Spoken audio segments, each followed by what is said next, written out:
This is alarming. I'm your host, Steve Van Metre, and thanks for joining me today. In our show today, it's far worse than I thought, and what I want you to see is that we're much closer to the next banking crisis than what most people believe. I want to take you through what happened in the news today because it's showing that there's major pressure still under the banking system. We're starting to see even more cracks and more fractures, and then I'm going to take you full circle all the way to the Fed meeting where we're going to show you that what the Fed's doing, their actions today are actually going to make things far worse to the point where they're going to actually break the banking system right in half. Now, of course, you see we're still camped out in front of the Federal Reserve building today. We're hoping that Jay Powell would answer our questions, but the Fed chair passed on every one of them. But don't worry, we're gunning for him. Let's over to CNN where he picked today's story up with a headline. Janet Yellen told bank CEOs more mergers may be necessary. Now, we're going back to May, and for good reason, because what I want you to see here in the news that we talked about this back then, that Janet Yellen predicted that there would be some more mergers. But the reason behind these is not actually a good thing. It's telling us there are huge problems with the banking system still, and there's nothing the Fed is doing to make it any better. So back in May, she pointed out that there is strength and soundness in the U.S. banking system. We're going to put that to the challenge today, and noted that she did not specifically say she talked about bank mergers during her meeting with the big banks, but back in May, the U.S. regulator certainly did talk about it, and others at the meeting did mention that there was discussion of bank mergers. She went on to say that she's confident in the nation's diverse banking system, and I'm going to show you that there's no confidence here at all, because if we're talking about mergers, there's two ways to look at it. Let's say a company has something that I want and they have something that I want. Well, then we merge together and everything's great because we both benefit from the merger. But if they're failing and I've got problems too, and we decide, hey, you know what, maybe two bad things make a good thing, that doesn't work either. That tells us there's problems still in the system, and this is something that Janet Yellen already knew back in May, and we've been reporting on this every week because we can take a look right here at the Fed's H.1 statement that they publish every week about their Federal Reserve balances, and we can look at the Bank Term Funding Program, and we've noted this is where you see banks come in and they lend their kind of illiquid treasury securities. Now, we know they're liquid. They could go out and sell them, but there's no point in selling them at a loss when they can just go to the Fed and get a loan against them for cash. Now, one of the bad things about it, these loans are prevailing rates, and that doesn't help the banks at all. But what we want to see is even though they needed cash and they're willing to pay a pretty penny for it, the demand on the Bank Term Funding Program has not gone down. It went down kind of initially after the first couple weeks, and then it's kind of pushed back higher, suggesting, as we know, there's major stress under the system. And then out of nowhere, what do we hear today?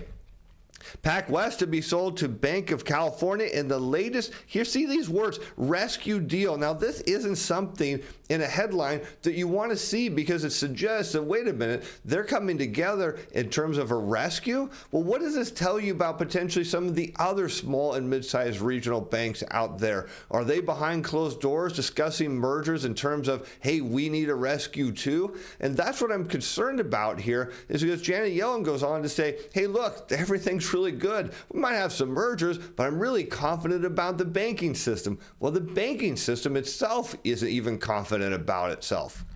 And check this out. They're going to look at the combined bank will sell assets to pay down the borrowings. This is very interesting. Here we can see the banks will sell assets with the aim of repaying $13 billion of wholesale borrowings. Now, what is that wholesale borrowing? Do we know if it's that Bank Term Funding Program? Do we know if it's from the Federal Home Loan Program? We don't know which it is, but we know this for a fact, that both of those come with a premium in terms of a high interest rate relative to what the banks would be earning on their treasury security holdings. So the fact that they're actually going to work on paying those off, well, that's actually a good sign here. But how they're doing it, well, that could be interesting.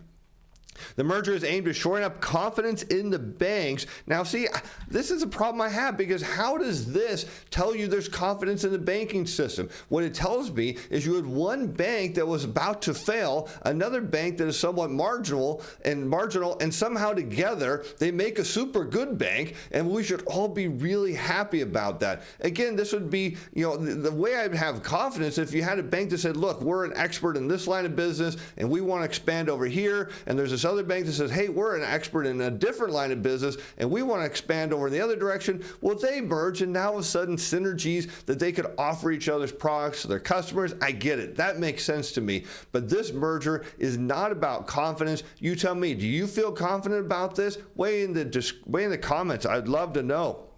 Because this transformational merger will create a robust, well-capitalized, and get these words, highly liquid institution. Now, this is something, when I was a kid, you didn't go around saying, hey, is your bank highly liquid? I mean, that wasn't what people thought about their banks. But today, we have to hear from the banks, look, we're highly liquid, which all that means is if you want your money out, you can get it. That's not what we should be thinking about banks. We should be saying these are institutions where we can place our money and with confidence that they are going to be in business, and I don't have to worry about their liquidity because it's not even a concern. But today, is your bank liquid? Well, that's a selling point that they think is important, and for customers, it is indeed.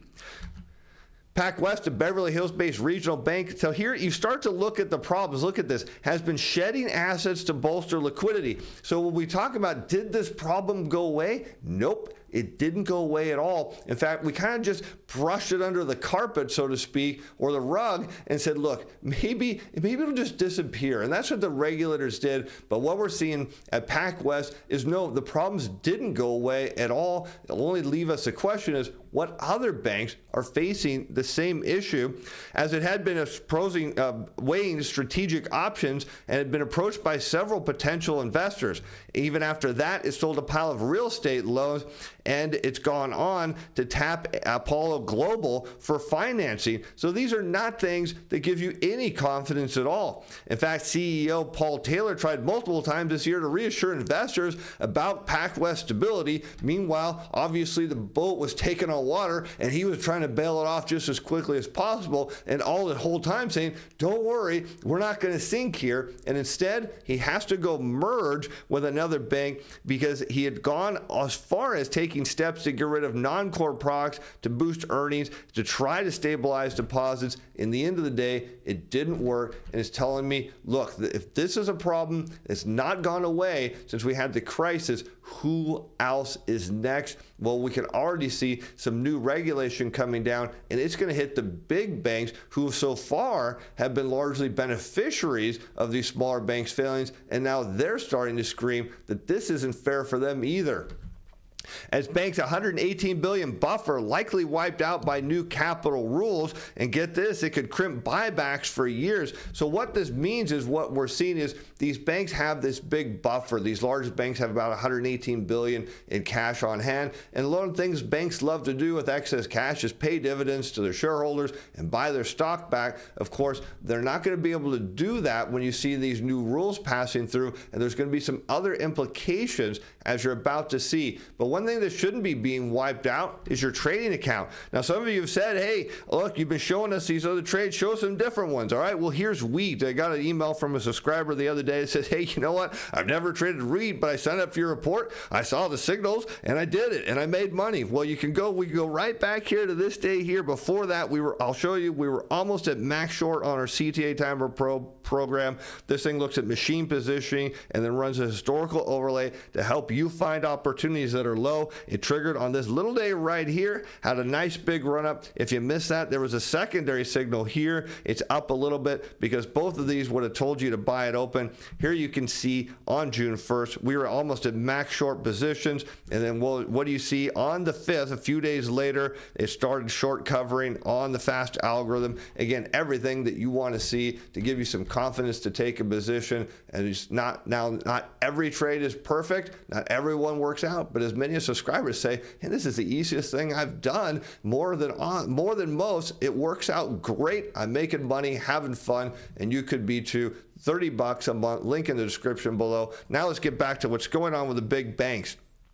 The bank regulator's latest draft includes requirements for large lenders' residential mortgages that, get this, go beyond international standards. The measure under consideration would raise the so-called risk weights for many residential mortgages, meaning they would play a more significant role in determining overall capital requirements, when what this is all trying to translate and saying is, for the big banks, you can go to mortgages, but you're going to have to put more money in reserve against them than you normally would. In fact, we're going to go beyond international standards, which seems to make me wonder, are the regulators thinking a residential real estate crisis is coming too?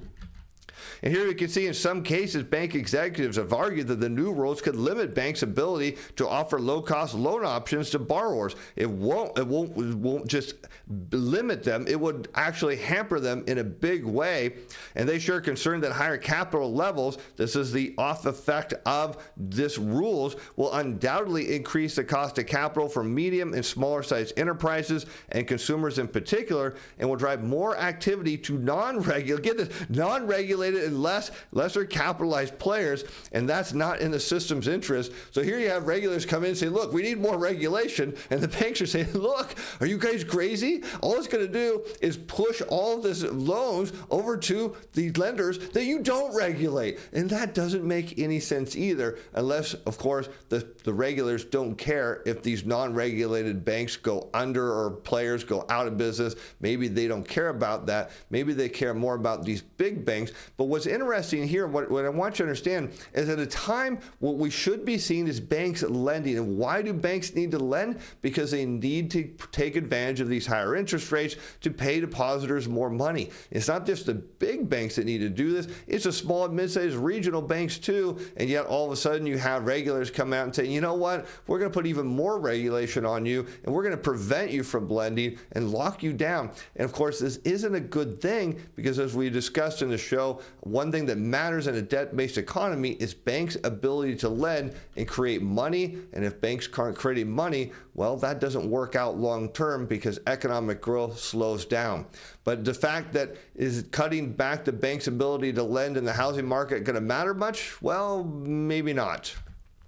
As mortgage demand is dropping anyways, as interest rates remain stubbornly high. Here we can see mortgage application volume dropped 1.8% last week compared to the prior week, saying that the issue isn't really with interest rates. That's not the problem. They're saying it's more about the lack of housing available and demand otherwise. And we see applications for new purchases drop 3% for the week. And get this, we're 23% lower than the same week 1 year ago. And how about refinances? Well, those were flat for the week and 30% lower than the same week a year ago, mainly because people aren't taking out a refinance loan when they need money. They're actually going to a somewhat of an equity line.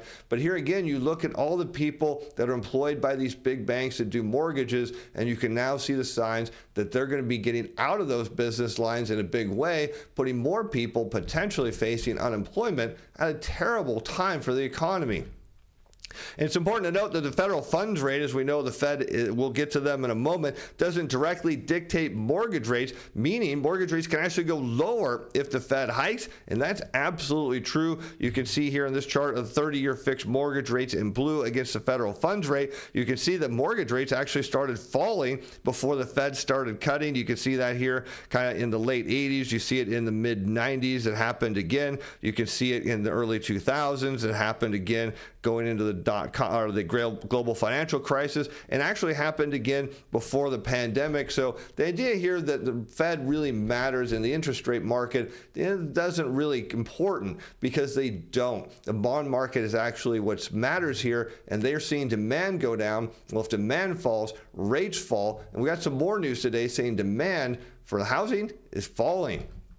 As U.S. new home sales fall for the first time since February, and this wasn't supposed to happen, as purchases of new single-family homes fell 2.5%, and the median estimate, of course, we see that drop to a 697,000 pace, despite experts saying should have been a much higher at 725,000, and the sale price declined too, and that's notable because we keep hearing about how prices are rising, and yet we're seeing prices start to fall and demand go with it, and we can see future demand. Even the builders who are super optimistic, now their permits dropped 3.7% month over month, suggesting that maybe builders aren't as optimistic as they think, or at least as they pretend to be, because when builders are optimistic, they see demand there. They want to go out and issue more permits to break more ground, to sell, eventually build and sell more homes. We're kind of seeing the opposite side of that, is they're optimistic, but they're cutting back on their permits. Perhaps the optimism will wane much sooner than we think.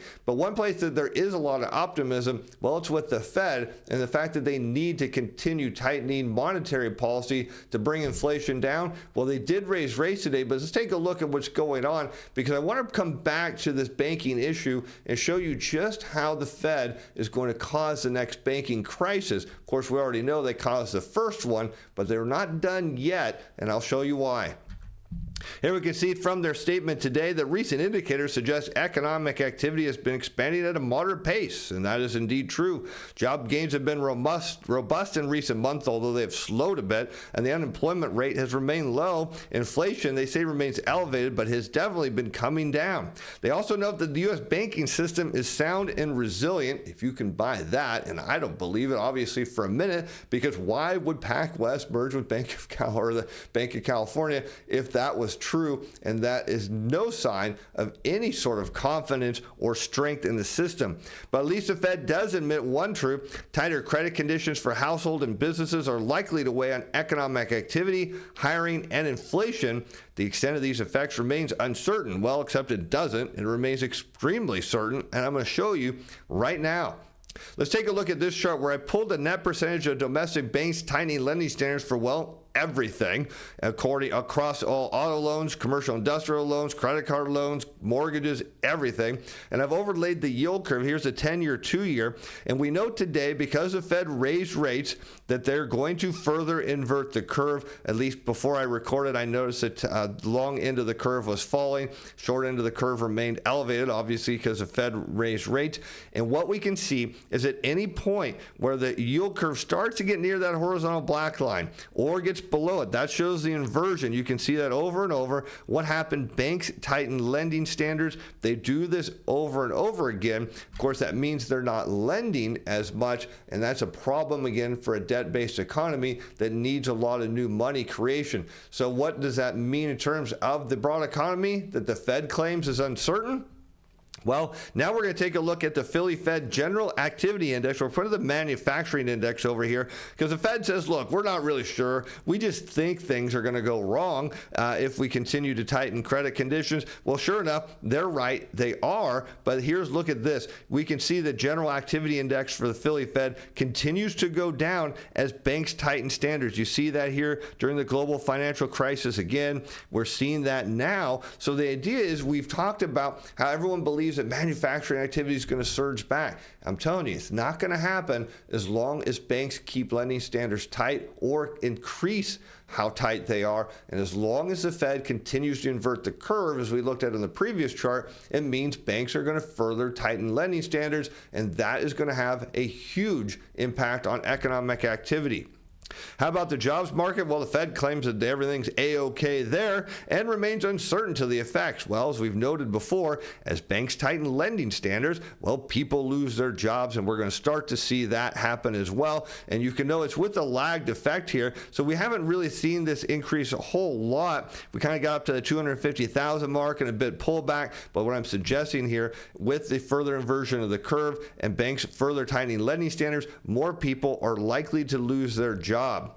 But what about the consumer price index? Well, it's coming down too, and I know a lot of people really don't agree with that, including Fed Chair Jerome Powell, who believes they need to do a whole lot more to get inflation down. But what we can note is when money creation goes away as banks tighten lending standards, then you have less money chasing too many goods, and that means disinflation, potentially deflation. Here you see the consumer price index each and every instant coming down, and that is, again, what the yield curve is telling us. So how does this all come full circle? Well, check this out.